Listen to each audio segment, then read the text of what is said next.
ਆ ਸੁਣਨਾ ਇੱਥੇ ਆ ਕੀ ਕੀਤਾ ਇਹਨਾਂ ਨੇ? ਆ ਕੀ ਹਾਏ ਹਾਏ ਆਪਣੀ ਤਾਂ ਜਾਨ ਬਚ ਗਈ ਹਾਏ ਹਾਏ ਤੂੰ ਨਾ ਬਾਹਰ ਨਾ ਜਾਈਂ ਬਾਹਰ ਨਾ ਜਾਈਂ ਨਹੀਂ ਬਾਹਰ ਨਾ ਜਾਈਂ ਜਾਣਾ ਪੈਣਾ ਰਹਿਣ ਆ ਦੇਖ ਨਾ ਬਾਹਰ ਨਾ ਜਾਈਂ ਮੇਰੀ ਗੱਲ ਸੁਣ ਆਂਟੀ ਉਹ ਰਹਿਣ ਦੇ ਆਂਟੀ ਆਉਣਗੇ ਬਾਹਰ ਨਾ ਜਾਈਂ ਉਹ ਰਹਿਣ ਦੇ ਕੁਝ ਮਾਰਨਗੇ ਨਾ ਨਾ ਆਂਟੀ ਨਹੀਂ ਨਹੀਂ ਤੈਨੂੰ ਮਾਰਨਗੇ ਉਹ ਤੈਨੂੰ ਮਾਰਨਗੇ ਜਿੰਦ ਮਾਰਨਗੇ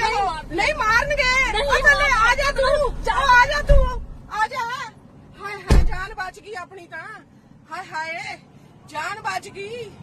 ਹਾਏ ਹਾਏ ਵਾਹਿਗੁਰੂ ਹਾਏ ਹਾਏ ਲੁੱਟ ਲੈਣਾ ਸੀ ਆਪਾਂ ਨੂੰ ਤਾਂ ਹੁਣੇ ਹਾਏ ਹਾਏ ਆ ਜਾ ਤੇਰੇ ਮਾਰਨਗੇ ਹੁਣ ਆ ਜਾ ਬਾਹਰ ਆ ਜਾ ਹਾਏ ਹਾਏ ਤੈਨੂੰ ਮੈਂ ਪਹਿਲਾਂ ਹੀ ਕਿਹਾ ਸੁਣਨਾ ਰਾਹ ਇਹ ਜਿੰਦ ਆ ਜਾ ਤੇਰੇ ਮਾਰਨਗੇ ਆ ਜਾ ਹੁਣ ਹਾਏ ਹਾਏ ਵਾਹਿਗੁਰੂ ਵਾਹਿਗੁਰੂ ਵਾਹਿਗੁਰੂ ਅਸੀਂ ਤਾਂ ਜਾ ਰਹੇ ਸੀ ਹਾਏ ਹਾਏ ਹੋ ਵਾਹਿਗੁਰੂ ਆ ਤਾਂ ਹੋ